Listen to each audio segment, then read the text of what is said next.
And there are writings subsequently from after Venice that basically say, well look, if you were a manager in the 80s and 90s, you clearly felt lesser than someone coming in as a leader. Yeah? I think that writing should be an inspiration for somebody who is a line manager to have more of a leadership approach to this. Right, good, yeah. And I actually, see, this is what we know today, isn't it? Yeah. In that, all of the levels, and you're quite right, you might have board leadership. So the board will create that strategic direction we were talking about. Yeah. That's where we're all going. They'll write the strategic plan. That's what we will follow.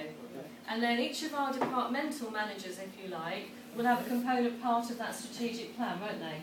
Yeah.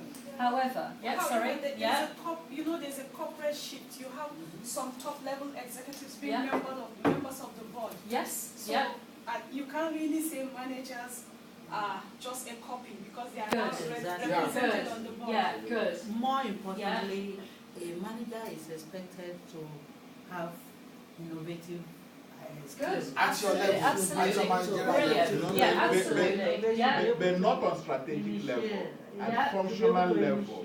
That is Definitely. functional level. At functional level. Definitely. Not at strategic level. Brilliant. So nowadays, this is what we think, isn't it? We recognise that even if the manager has cascaded to them the strategic plan, the strategic direction, we recognise that they are also in their own right innovative and leading in their particular departments, etc. Exactly. So what we're saying is that leadership is multi-level, and that some of our work, because even as the board director, you still have administrative work, don't you? Yeah. So there's still a balance of the two that you need to do. So Venice is being sort of very, very, it's essentially that or that. Whereas we know it's much more complicated than that. Yeah? Let me just drop a picture because we have had a serious issue about it. Because we were talking about the managers who are also in the board. And most organizations will keep their design first. That's why we had a problem. Right. You have to pull out first. And depending, because like our own, some people were criticizing that why is somebody chairman and executive system.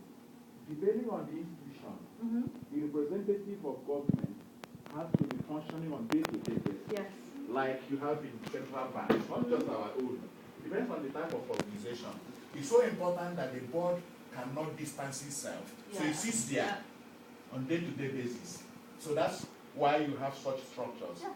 Where you have executive directorship, they are not representing management.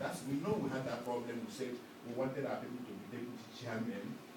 That was actually why they struck it off, because we couldn't convince them that there was going to be a break, because you can't act from both sides. You can't act from both sides.